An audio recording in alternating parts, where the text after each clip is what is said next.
Hey, what's going on, podcasters? Let's acknowledge the good friends of the Loft Party Podcast. The Majestic Restaurant and Pendergast Club, carrying on Kansas City's tradition of great food and great jazz, 931 Broadway in Kansas City, Missouri. The J. Rieger Kansas City Distillery, whiskey, gin, vodka. That is, oh so good. And friend of the podcast and panelist, Lane Boland, managing to keep the podcast going. Apparently wealthy or not. Now onto our regularly scheduled program. It's not getting in. Welcome everybody out there in podcast land. The Good Times with Good People company proudly presents the Loft Party Podcast, where it is always about good times, good people, and good talk. Please subscribe to the Loft Party Podcast on YouTube, Facebook, and SoundCloud. Be sure to tell a friend and join in on the good talk. I'm your host and panel moderator, Rio, and let's introduce today's panel. First, we've got our returning champion, Chris O'Connor. He is the co-owner of Liquid Nine Broadcast Media Production. We have got Brian Massey. He is a data analyst for DST Systems. We've got Sean Simmons. He works for Taylor Farms. Am I correct? Yep. Taylor Farms. And he is our resident fruit and veggies man. That's right. And we're going to have him explain exactly what that means shortly. And then, of course, the anonymous female. Because she doesn't want you to know her name. But she is the right hand of the podcast, and we are so happy that she is here. So, first, let's talk about what are we drinking. Brian? I'm drinking the barrel-aged Manhattan. We happened to be out a couple days ago. Brian was with us. We both tried Manhattans at another location. Will not give the name. Both were unimpressed. Brian actually finished his. He was being a very nice gentleman. I was going to finish mine, but I think I looked like I was disappointed in the drink, and my waitress brought me something else. So, just to show, the barrel-aged Manhattan is really tasty. Sean, what are we drinking? I am drinking Boulevard Brewery's Tank 7. Chris. This is the only time you'll ever hear me say I do not have a drink tonight. I still Wow. have to work and go to the gym after this. So. Wow. I'm not questioning. I'm thinking the sky is falling. I'm like, it feels like it's falling. The anonymous female. Chris didn't want me to be alone, so he's drinking water with me. Okay. You are holding down the agua section of the table. I am having a Kirkland's brand, aka Dewar's Scotch and Tonic. And then, of course, what are we smoking? I see Brian is not smoking, so I'm going to give him the you're not smoking face. That silence was the face, ladies and gentlemen. Sean, what are we smoking? This is a La Gloria Series R. It's a Esteli tobacco. It's a really good smoke. I like the Nicaraguan in it. It's very peppery, very spicy. All right. It's good. Okay.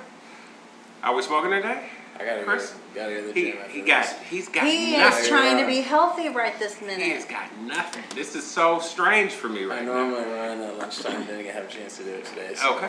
All right. gotta go. All right, I'm going to skip the anonymous female because I know she does not have anything to smoke, and she generally doesn't smoke on the podcast, ladies and gentlemen. So that is not news to me. I am having a Mi Amor, and it is actually quite tasty. And so that brings us to today's topic. I knew better. And I did it anyway. So, as I'm scanning the faces in the room, I know. Well, first, I'm scanning the faces and I see people that are ready to tell their stories. But I know Brian has a story. So, why don't you start us off? You never start us off. Why don't you start us off? All right. So at a time that I knew better, but I did it anyway. There's a bit of a lead up to this story. I would have been 17 at the time, so recently, or soon to graduate high school, and came up with this idea to start collecting half dollars in my hometown. Because I knew that part of the half dollars, if you got ones early enough, that they had silver in them. And they would be worth more than the 50 cents that you'd have to pay for them at the bank. So at that point, I took what little money I had and started going around to all the banks in my hometown and purchasing all the half dollars I could, and which wasn't too many. So I expanded my search to about a 60-mile radius. This is in the middle of nowhere, Kansas, so hitting all the small towns where farmers are. And I started going to the different banks. I remember walking in a couple times and saying, "Hey, I need, you guys have any half dollars?" And they'd turn and look at me and say, "Well, yeah, I mean, how many do you want?" And I'd say, "All of them." Of course, you get some weird looks, and I'd pull out a nylon bag, and then they'd just start pouring them in, and pay for them right there, take them back home.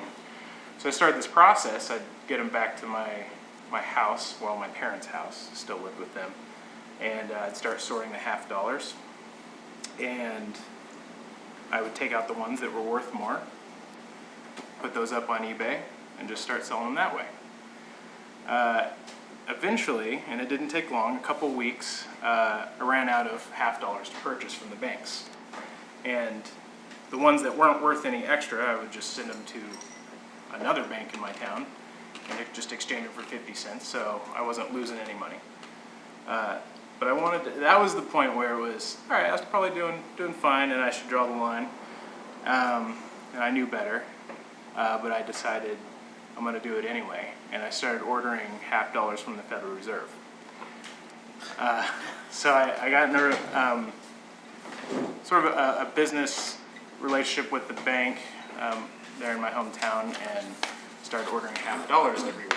Started off with $2,000 worth, so they came in boxes of $500 worth. So, as 4 boxes come in, and the next week order another 4 boxes, sort through them, and I thought this is going pretty well. Start marking all of them, so the ones that I returned, if I saw they were marked, then I wouldn't have to go through them again.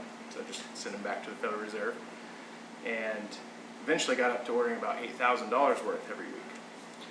And the lady at the bank would Wait, 1 second. Excuse me. You need to see the amazed faces right now around the table. This is amazing. I love this story. So, Go ahead. I mean, at this point, I thought I got past I knew better, but I did it anyway. I thought, well, Wait. everything's going pretty well, so Did there's you no problem. break the shocks or something, or have to change vehicles or something? Yeah. So every week there was an order. Because it was so heavy. And on Thursday, the lady at the bank would call me, and I'd say, "Yep, I'll be there to pick them up in the morning." Every Friday, I'd go pick them up, and I had a Honda at the time, and the coins became so heavy for my Honda, which it doesn't take that much to weigh it down, but I had to start borrowing a truck because it was bad for my car. I couldn't get in and out of the parking lot there. So a Thursday came along and I didn't get the call from the bank, which was very strange after a couple months of doing this. And so on Friday morning I called and I said, "Hey," I said, "this is Brian. Do you guys have my coins in?" To which they quickly respond, "Yeah, we need to ask you some questions." They said, "We did not get your order in, but we, as the bank, were actually being audited." And then they said in return, the entire bank was being audited. And all the branches there in my hometown, which there was 3. And in return, I was being audited. And they set up extra time where the folks from the Federal Reserve here in Kansas City went down there to have a conversation with me. They were asking what I was doing with all these coins. They suspected I was money laundering and drug trafficking, actually, was what they were thinking. My parents were freaking out. So they actually came to the house. They said, "If you have all these, you need to show them." Went to the room I was keeping them all in, and there were just stacks of half dollars everywhere on grids that I had laid out to sort them.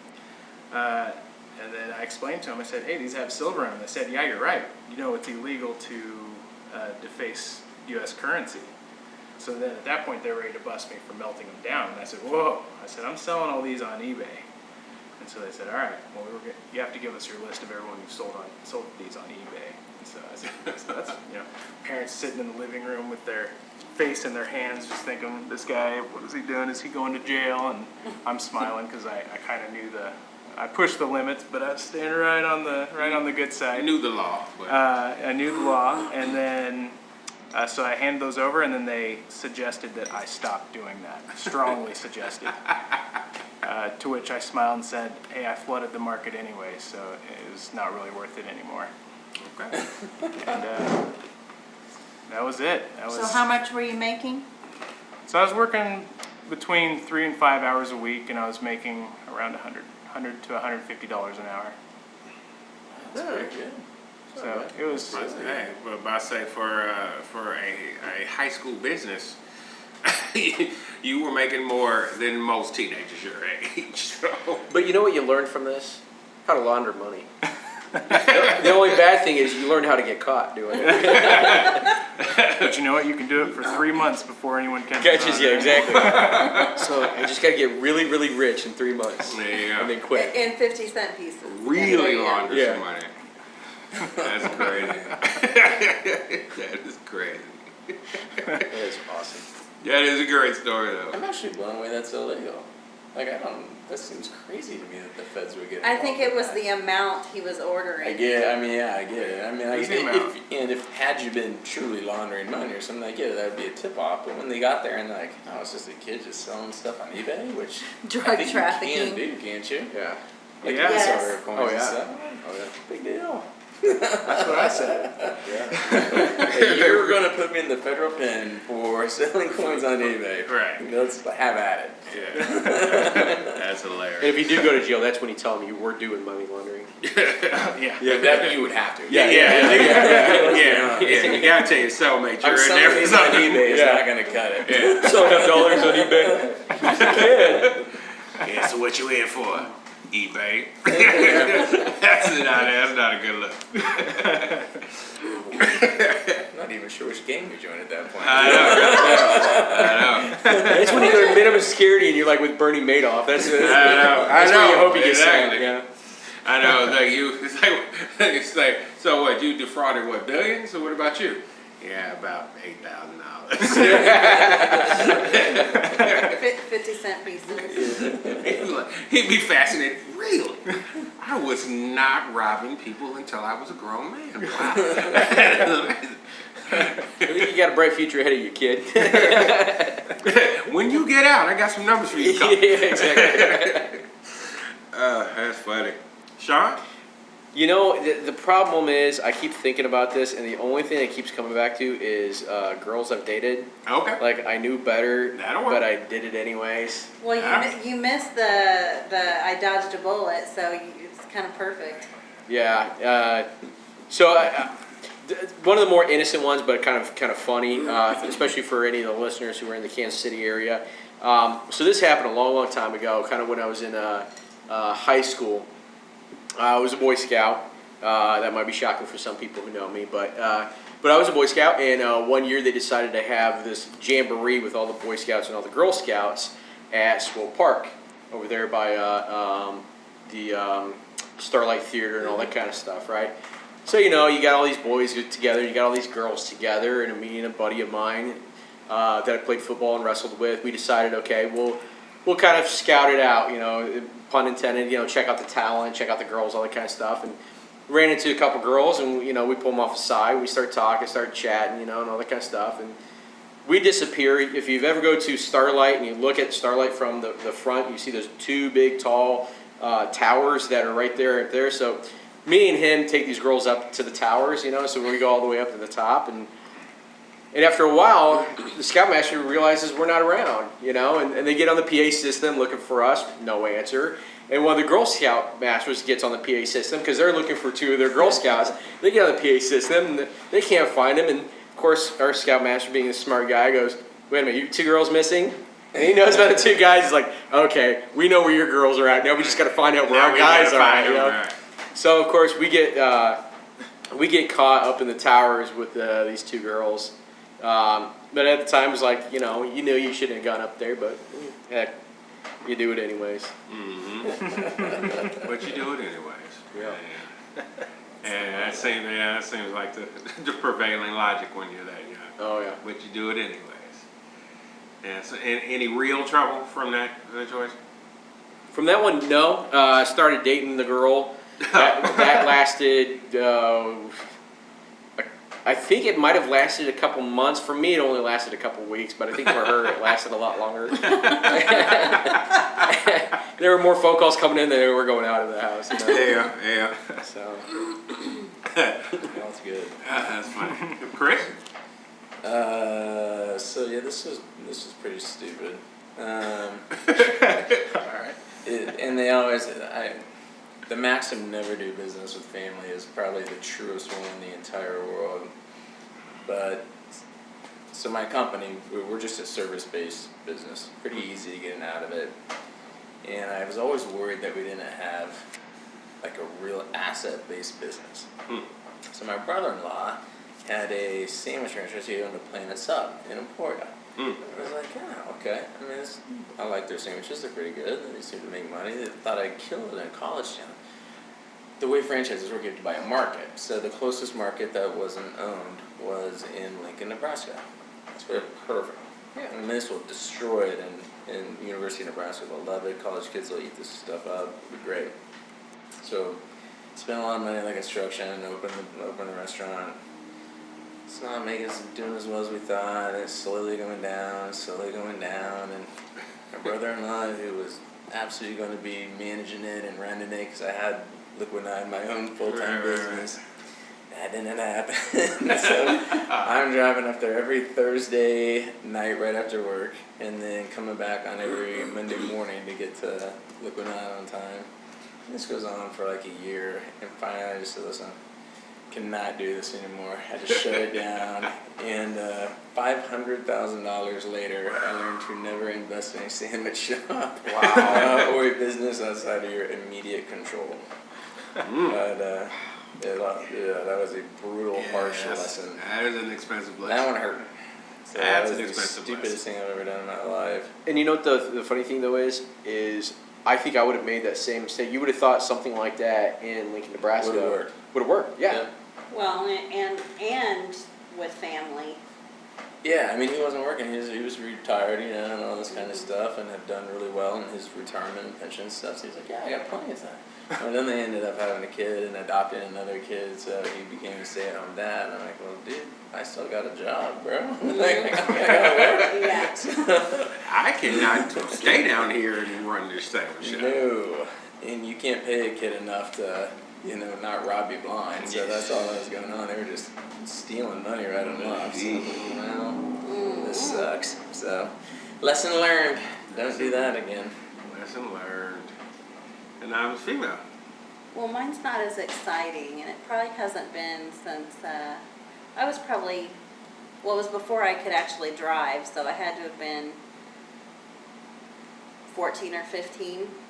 I stayed with a girlfriend, and she had some farmland, and her brother was out, and he had this really nice, I can't even tell you what year it was. It would have been like a 60-something Mustang.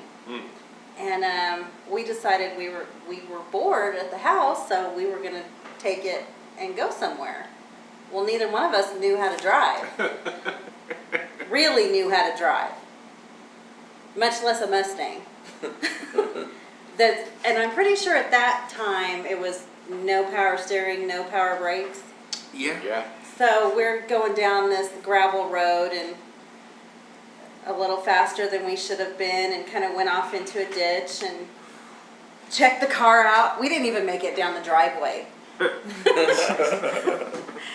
And checked the car. No problem. Everything's fine. You know what? Maybe we shouldn't do this. Let's just go home. No, let's go. So we leave. We come back. On the way back, hit the gravel road, go in the ditch again. When we're trying... Still no marks on the car. We did good. Go to back up because somehow we're kind of sideways and hit a fence post.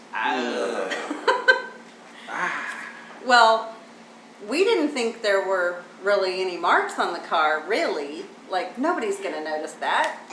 So we parked it, went to bed. Her brother was furious. Got her up the next day, yelled at her, sent me home, and I was never allowed over there again. You were bad influence. And you almost escaped too. I almost did. And now you see why she's all over everybody else's bad influence. I can't be the bad influence anymore. I can't. I was really surprised. Like, I don't even know if my mom and dad ever knew about that. Oh, okay. You know, like he didn't call my parents and tell them, and You just go away. yeah, Just- yeah, pretty much. Just go away and don't just come go. back. Yeah. That's funny. So yes, I knew better and did it anyway. Okay. Yeah, I think I'm with you, Sean. Like, most of mine go back to girls I shouldn't have messed with. Yep. And I'm sure there was plenty of other things that I knew better and did it anyway. But I remember. Okay, so I got a friend who, at times, is a little overly needy, and we've never had the same taste in girls.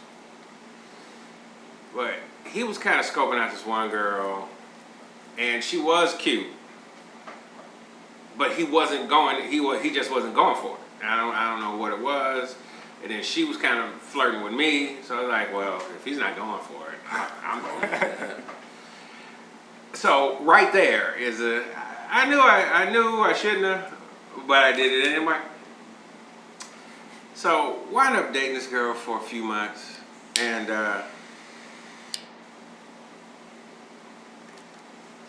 I'm trying to describe the type of crazy, because I think everybody thinks their ex-girlfriends or ex-whatevers are crazy, but I'm trying to describe the type of crazy.